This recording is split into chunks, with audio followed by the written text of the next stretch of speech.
All right, hello everybody. Welcome back to our poetry lesson as we continue on in our poetry unit this semester. Today we're going to be talking about figurative devices in poetry.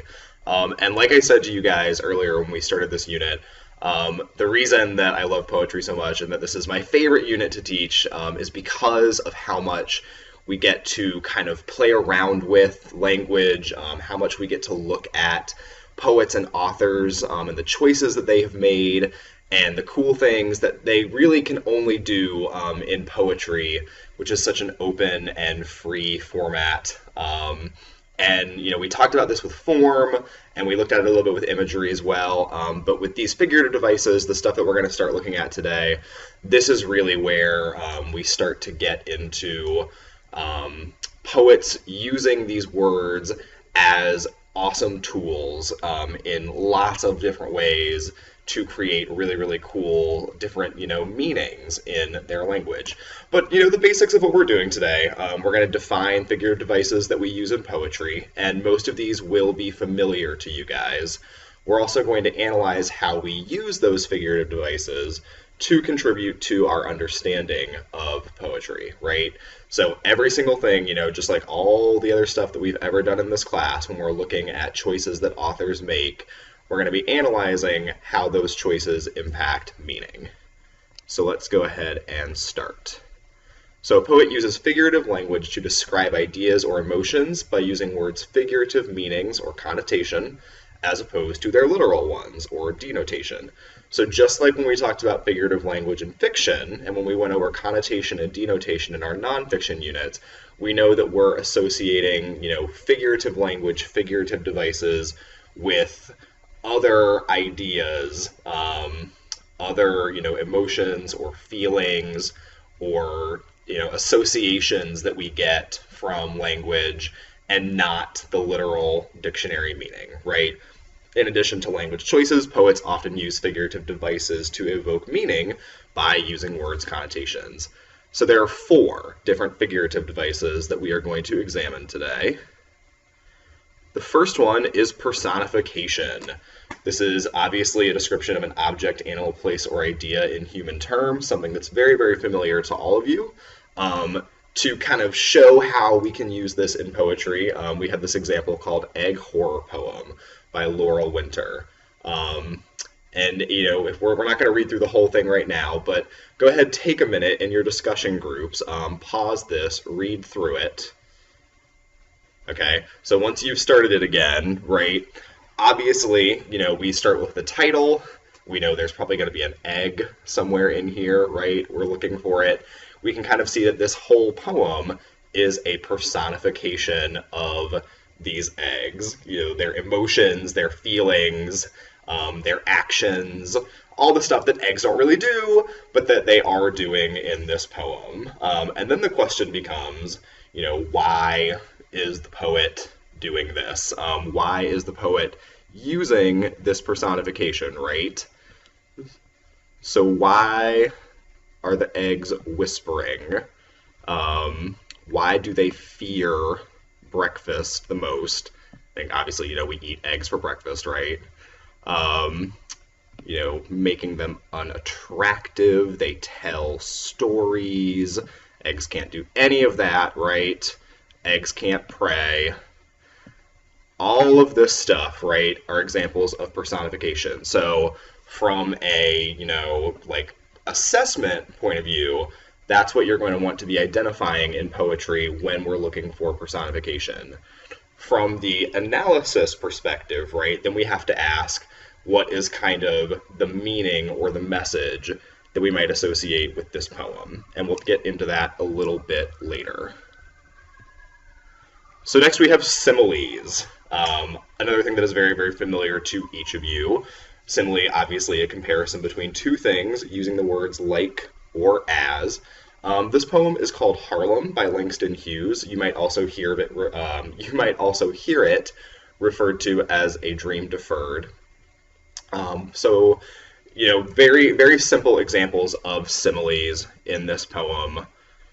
Like a raisin in the sun, like rotten meat.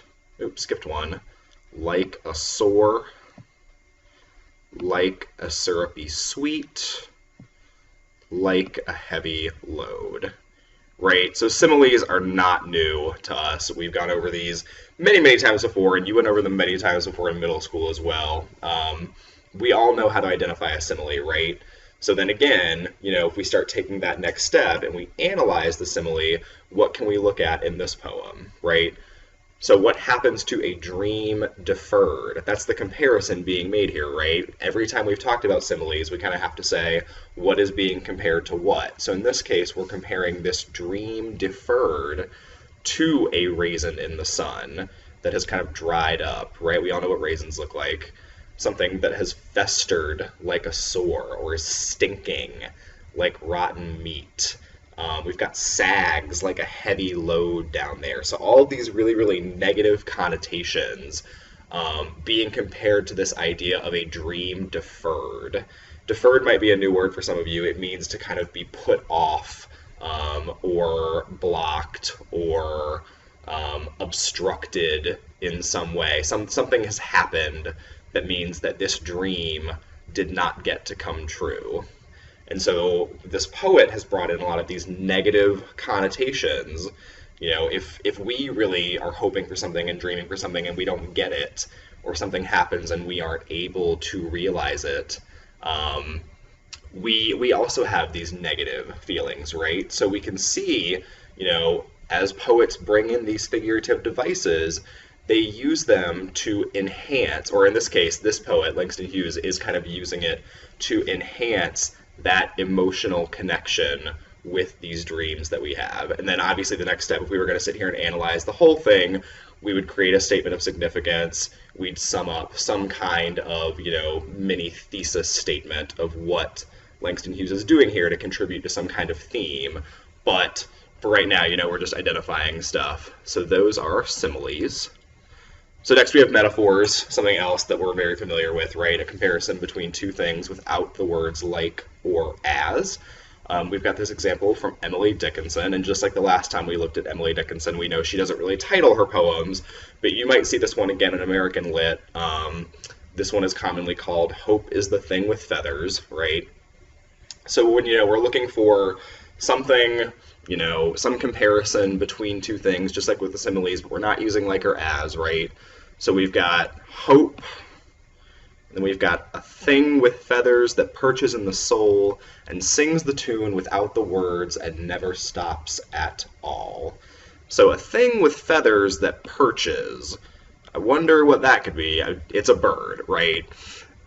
So we're Emily Dickinson here using a metaphor to compare hope to a bird, and then she brings in singing. So we've got, not only whatever connotations we associate with birds, whether that be, flying or something that might be small or fragile. We've also got the singing, right? And sings the tune without the words and never stops at all. So again, if we're trying to kind of analyze some kind of significance, if birds never stop singing, or just like a bird that never stops singing, we never lose hope, or hope is never something that, we can stop in our soul, something like that, right? And we would go through the same steps that we go over each time. But right now, we're going to look at our last figurative device. This is called hyperbole. And this is the one of the four that we're looking at today that might be new to some of you. So hyperbole is an exaggeration for emphasis or for humorous effect. If you've heard of it before, we can kind of sub in that word exaggeration for hyperbole, something that is just wildly unrealistic or untrue or blown out of proportion in order to emphasize some aspect, right? So the example we've got here, this is from a poem called As I Walked Out One Evening by W.H. Auden. I'll love you, dear, I'll love you till China and Africa meet, and the river jumps over the mountain, and the salmon sing in the street. I'll love you till the ocean is folded and hung up to dry, right? So the line that we're going to look at right here, till China and Africa meet. So China and Africa, obviously, opposite sides of the globe, right? they can never actually meet. It's not like China and India where they share a border, right? China and Africa will never, ever meet. So putting that in there, saying that I'll love you until this thing happens, when this thing is never going to happen, or if you want to get super technical with me and talk about, plate tectonics from your science classes, in trillions of years when it may one day happen, that's that exaggeration that we're going for, right? And so what is the emphasis there? Well, I'll love you until this impossible thing happens, aka I will love you forever, right? All right, so now that we've practiced identifying these four and you guys have got your definitions, let's look at this example together. This is a poem called Miss Rosie by Lucille Clifton. And what I want you guys to do first is go ahead, after I finish this sentence, I want you guys to pause this and go through in your discussion group and identify as many figurative devices in this poem as you can find. After you've done that, come back and we'll go through it together. Okay, so hopefully you've unpaused it. Let's go through and see which figurative devices we can identify in this poem. When I watch you wrapped up like garbage. All right, so there's our first one, like garbage. Sitting surrounded by the smell of 2 old potato peels. Or when I watch you in your old man's shoes with the little toe cut out, sitting, waiting for your mind like next week's grocery. There's another. I say, when I watch you, you wet brown bag of a woman, which is, I always love doing this poem because that is, in my mind, the harshest insult I have ever read in a work of literature. That is brilliant, brilliant language right there. If you ever just want to make somebody feel completely worthless, try calling them a wet brown bag and see how they react. Who used to be the best looking gal in Georgia, who used to be called the Georgia Rose. I stand up. Through your destruction, I stand up. Okay, so I've gone through and highlighted some examples. We've got some similes, like garbage, like next week's grocery. We've got metaphors, calling this person a wet brown bag of a woman, calling them a Georgia Rose. We've got some hyperbole, the best looking gal in Georgia. There's that exaggeration.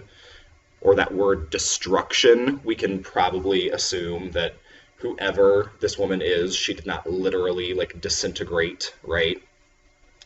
So then the next step for you guys is going to be answering that question. How is Lucille Clifton using these poetic devices, these figurative devices, to enhance some kind of message or meaning in this poem?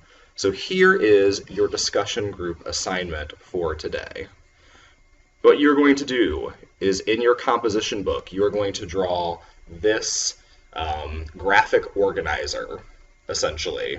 You need a column for figurative devices that you pulled out of that poem, either the ones that, we just kind of identified, or maybe there's one that I missed that you can tell me about, right? You're going to give me the quote from the poem itself, and you're also going to give me a statement of significance.